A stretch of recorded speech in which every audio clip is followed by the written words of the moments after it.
Hello and welcome to this interview with Aaron Davies, who is the Managing Director of Jarupa. Good morning. Good morning, and it's great to have you here, Aaron. So you're working in the recruitment industry, and That's right. Yeah. in both sales strategy consulting, where I come from, and also in the recruitment industry, there's kind of this perceived competition between in-house and external consultants. Why do you think there is that kind of competition? Yeah, I think it exists in both senses. So whether it's recruitment or search firms competing with in-house sales consultants, I think there is a barrier around the perceived cost of that. So certainly I can speak for the recruitment industry. Historically, when placements are made, that we do carry a reputation for high cost. I think that has started to alter in the last few years, mainly because of the move towards companies bringing their own internal teams into place to manage that entire process. So perceived cost is certainly a barrier. I think another part of this is really all around the control that companies want to have in terms of maintaining how the process is run, how they're perceived, etc. I think another kind of large shift that's taken place in the last few years in our industry would be the general kind of opening up of access to social media channels, whether it's LinkedIn or Twitter. People being able to access job boards has certainly made significant ripple through the industry. So there's a number of factors which kind of stand in the way, in a sense, of the external consultant or solution provider being able to kind of get that initial wall to form a kind of partnership. Mm. And so what are some of the benefits? You work with a lot of in-house recruitment organizations and teams. So if you think of them working on their own and versus using an external consultation like yourself, what are some of the benefits? Well, we've been doing this for quite a few years, and it's, as far as I can remember, it's always been a pretty invested and competitive industry, certainly more so in the last few years, I would say. However, some of the benefits we offer are access to kind of far greater networks, established talent pools, for example. So, we often talk about the 22 for an early stage tech founder being that they want to grow and scale rapidly in the quickest amount of time possible, with pressure from VCs or funding partners to do so.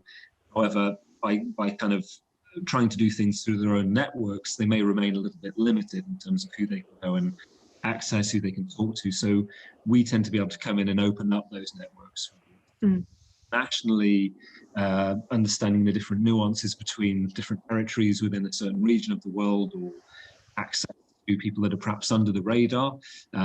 Scarcely believable to think about it, but there are still quite a few people that aren't on LinkedIn or social media channels these days. So it's something we've been doing very successfully for a number of years. Case in point, if you're an internal talent acquisition team, based out of Mountain View, California, 8 hours behind the UK, wanting to open an office in Helsinki, by way of example, maybe that little bit more tricky to kind of dig into the marketplace and understand the different kind of cultural aspects of doing business in that part of the world, let alone access to the talent there. So we believe that we bring a major advantage in terms of our global reach and understanding of the different kind of elements between each part of the world. Yeah, and as you said, it's really not just about the time zones and time difference, it's really the culture as well. And maybe that diversity aspect, there's been I think that's a big part. Yeah, sure. And there's, it's probably something we'll talk about later on in the interview, but I think a move towards more remote working that's been kind of brought about by this unusual time we're living through certainly has kind of shifted the necessity to kind of provide that capability of remote working and understanding and catering for more diverse elements. So it's really quite exciting times as well. So, I think so, yeah. Yeah. So when you do work with in-house teams, what do the clients, how do they normally work with you? What can they expect if they've not worked with their recruitment company before? Yeah, we have this kind of this phrase about we want to complement, not compete. And there can be a perception, whether it's external search firm coming in or an external consultant coming into a is the way a sales team is structured and the methodology, for example, there is sometimes a kind of an inbuilt natural resistance, if you like, to kind of someone from outside coming in to kind of bring their ideas and theories. So we try to take a very proactive approach towards achieving a win-win outcome.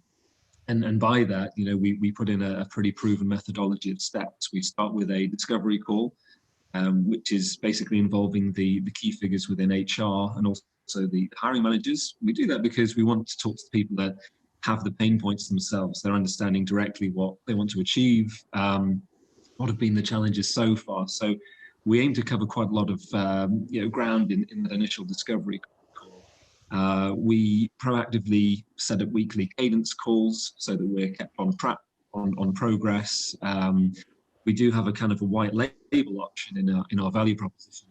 Means that we can effectively wear the clothes, the same kind of email addresses, access the ATS that the company is achieving, so thereby becoming an extension of their team in a sense. What we try to do in addition is go a little bit beyond and a little bit deeper than the standard recruiter might. So whether that's mapping out the market, looking at how that company is perceived, and thereby uncovering any restrictions that there might be in terms of how's the company perceived. Is there a problem with how they pay wages? Are they active enough? Is the technology compelling enough, for example? From that data, we kind of map out who we should be looking to approach and talk to. We build talent pools. That can mean approaching people over an extended period of time and starting to kind of tell them, look, there isn't an opportunity today, but there's a really exciting company on our radar who are looking to achieve this, fantastic new concept, this new product. It's early stages. We'd like to keep you and effectively drip feed the information so that when we do come back and get the green light to actually support that person, they've kind of had that information through over a period of time, so they're already kind of engaged and excited. I think to go back to the point about that natural resistance and concern about working with an external provider, we do also put in an SLA in place, which I think is quite unusual for our industry, for sure. And within that, it's certain, I hesitate to use the word commandments, but it's almost like commitments to say, you have a dedicated account manager for the search, so you'll always have a point of contact, go straight to, effectively like a success manager would in a software company. There'll be a guaranteed response rate time. There'll be a certain minimum expectation of delivery within timescales all built in. So that really is there to ensure best practice and to be kept on track. And by doing so, we've managed to build up a selection of very, very happy, very satisfied customers in the process.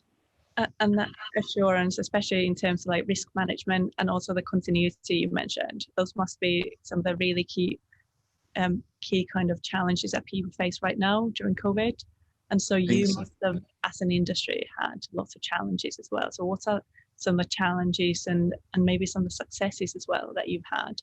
Yeah, I would say that large swathes of the industry have really struggled throughout the COVID story. Very sadly, a number of our customers have had to either freeze, pause recruitment, or make redundancies. And in many cases, that's been the case. The story of the last 6 months, we've been inundated with people coming to us and saying, can you help us find a new job? And I think it's been well documented how many people have applied for a job as it's literally been released, and within a few hours, they've come back and taken a new look, and there's 300 applicants for the same job. And that doesn't just affect our tech industry, that's right across the board. So, I would say that the reputation of some recruiters over the years is pretty bad, and deservedly so. The basic principles of keeping people updated, informing them of where they are in a process, or giving them kind of the advice and guidance here is severely lacking in some places. I think within the kind of COVID story, we've seen, after a very difficult period in the summer, we have seen a gradual move back towards more positive signs. So green shoots in the kind of corporate vernacular, starting to kind of come through probably in the last 2 or 3 months. I think the challenges that still remain in the kind of future are the ending of the furlough scheme. That'll be a big item to consider for many companies, whether they can continue to keep people on the payroll. And I think the more positive view to take is that within every difficulty there is always an opportunity. So we've noticed that certain sectors continue to do well, still require top level talent. So, for example, anything that requires collaboration, such as we're using to communicate with right now. E-commerce companies continue to do very, very well indeed. Logistics companies, it's all about moving things around, delivering while people are at home. So the clients who have remained quite bullish, if we look at the common nominators, they've tended to have been pretty cash rich and well funded, so they have a good runway of funding. On the negative side, of course, timescales have been somewhat extended, so it's been a little bit more challenging in terms of getting things with few exceptions, really. So, final point to make to answer your question really is around the candidates and how can they have the chance to improve their ability to get a job. So we've tried to talk to people about the importance of differentiating themselves. So gaining winning edges has become even more critical at this time. So we would say it's really all about adaptability, messaging, positioning in terms of how to approach employers where there are far fewer jobs in a very tight industry where more candidates. So challenging time, I would say, but happily some success stories in amongst. Yeah, it's always really good to hear about all the positive sides as well. And with any kind of change, obviously and any kind of disturbance in life, there's always a positive side as well. And when you concentrate on that, it's a little bit easier, but there's always a challenge. If you think kind of look forward, and when, not necessarily when all of this is over, but further in the future, there will be organizations who will have succeeded. And what do you think, with your experience and with your network, what kind of companies will succeed in the future? What are the things that they're doing right now that are helping them in the future? I think it's all really about adaptability. So adaptability is the key part. And companies that are refusing to adapt will find it tough to survive. In terms of the new things that are kind of coming down the track, you've got artificial intelligence, which is across all sectors, particularly in recruitment and tech. It's going to very much fundamentally alter the way candidates are recruited. We've had many conversations with candidates about video technology, and there's still a fairly large reluctance to kind of record videos, but even as a 30-second pitch to say, this is who I am, this is why you should meet with me, this is what I'll bring to the table, here's my ROI. It's kind of digitizing the recruitment process. So the companies that are doing well, that's one thing that they're actively encouraging. I think remote working will be increased. I think from our perspective in Daruba, we've got kind of business model where arguably we can work from anywhere. It's relatively flexible in terms of all you need is a secure internet connection with good speed and the right tools, but the range of it is not like we have a large factory.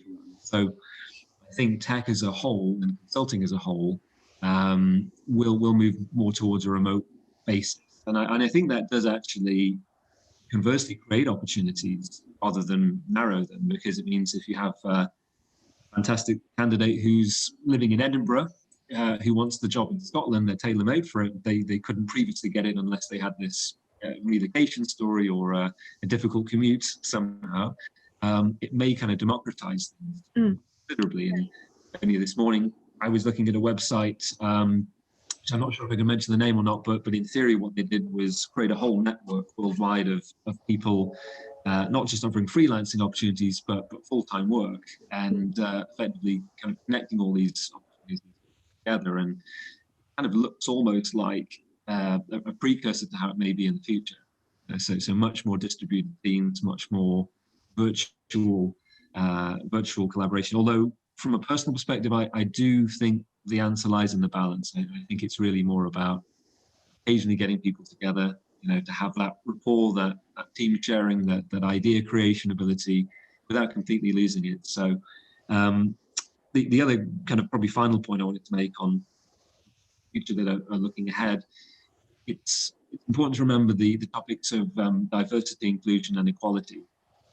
We, about 2 months ago, launched a new policy around that, and really just like unconscious bias in the recruitment process. And again, it's a very emotive subject, but also a very important talking point in the current world. And I think the companies who are continuing to kind of develop that discussion and make it part of their policy are going to be the ones benefiting further and further. Some of the stats we read about, which illustrate having more diverse teams, more diverse management boards, the companies that are already doing better and posting more impressive results. So I think in the future, overall message, adaptability, greater inclusivity, and more of an open-mindedness in terms of how things can be done. Effectively, the technology we have now is making it possible to work on the top of a mountain if you wish, or under the sea,